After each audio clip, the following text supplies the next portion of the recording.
السلام عليكم ورحمة الله وبركاته. ازيكم عاملين ايه؟ يا رب تكونوا بخير.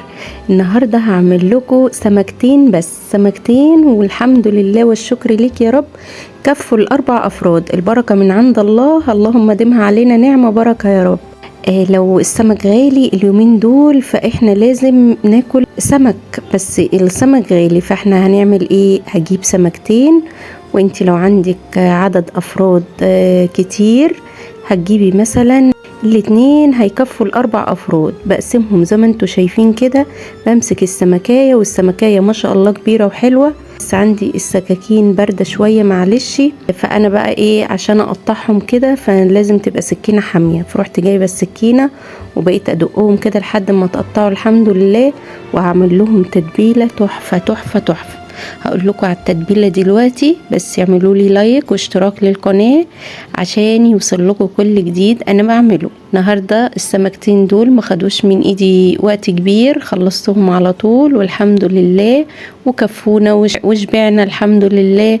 نضفتهم وغسلتهم وخليتهم زي الفل كده زي ما انتوا شايفينها. وهجيب بقى التتبيله بتاعتي التحفه الجميله اللي طعمت للسمك وخليته حلوه. معايا بصله كبيره حلوه، معايا فلفل، معايا ليمونتين وقشرت، لازم تقشري القشر بتاعهم، ومعايا طماطمايه، ومعايا كام عود شبت وبقدونس او كزبره خضراء. بتاخدي كده من الحزمه كده كام عود كده معاهم.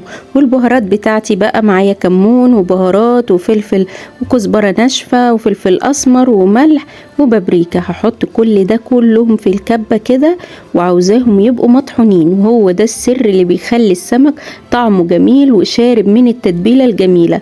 غير ما انت كده بتبشري الخضروات كده وتخليها كده قطع قطع، وفي الاخر السمك ما بياخدش من اي حاجه من التتبيله.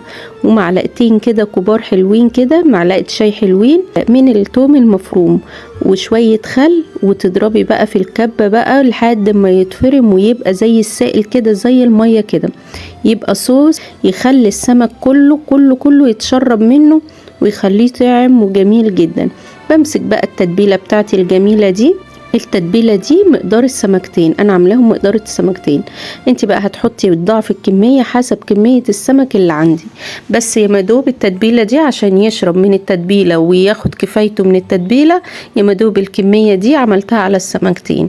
وفي سر تاني بقى كده جميل جدا، هتطعم لك الرز كمان، يعني غير ان احنا طعمنا السمك بالتتبيله الحلوه دي، لازم نطعم الرز كمان اللي احنا هنعمله. الرز بقى هنشيل بقى الزيادات بعد ما التتبيله خدت وقتها، سبتها حوالي من ساعه ونص في التلاجة عشان تاخد وقتها. طبعا التتبيله الجميله دي مش هرميها لانها تتبيله حلوه وواخده كده ايه المقادير كتير، فخساره ان انا ارميها، فهاخد كده واصفيها في مصفى، واروح حطاها في حله وشويه زيت، واروح طشاهم في قلب الحله. فيها كمون، فيها ملح، فيها البهارات بتاعتي، وفيها تومه، وفيها بصل. فكل التتبيله دي كده هروح احطها في قلب الحله، وعليهم مكعب مرق الدجاج، واروح بقى ايه اسيبهم يتشوحوا كده على النار كده براحتهم كده.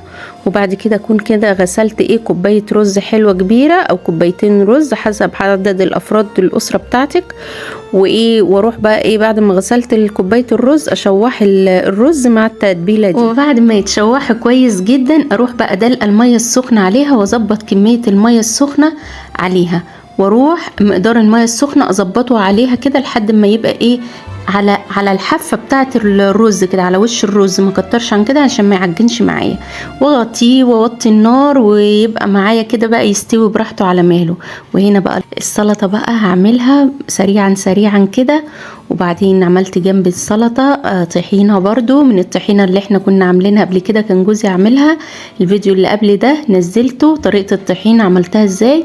وهجيب بقى ايه كده الدقيق، وحطيت على الدقيق شوية فيجيتار، يعني انا هتبل السمكة بالدقيق والفيجيتار بس كده.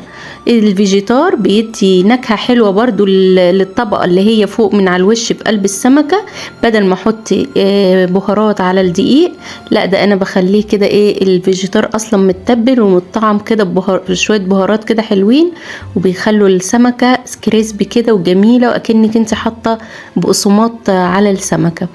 ويبقى كده ايه قليت السمكة بتاعتي، والسمك كده بتاعي خلص. وجربوه بألف هنا وشفا للي يجرب الطريقة بتاعتي دي. طريقة سهلة جدا، وانا عارفة ان ممكن يكون معظم الناس بتعمل الطريقة دي، بس انا حبيت برضو ايه انزله للي مش عارف الطريقة دي. ما تنسليش بقى في اللايك والاشتراك عشان يوصلك كل جديد انا بعمله. وقولولي ايه رأيك في الأكلة الجميلة البسيطة دي، والطريقة الاقتصادية بتاعتي. السمكتين يتقسموا على 4 أفراد، دي هتشبع ولا مش هتشبع؟ بس عن نفسنا احنا شبعنا الحمد لله. يلا اشوفكم على خير الفيديو الجاي، مع السلامة. ما تنسيش اللايك والاشتراك للقناة، وكومنت حلو كده من ايدك عشان اتشجع واعمل لك حاجات حلوة تانية كتير. مع السلامة.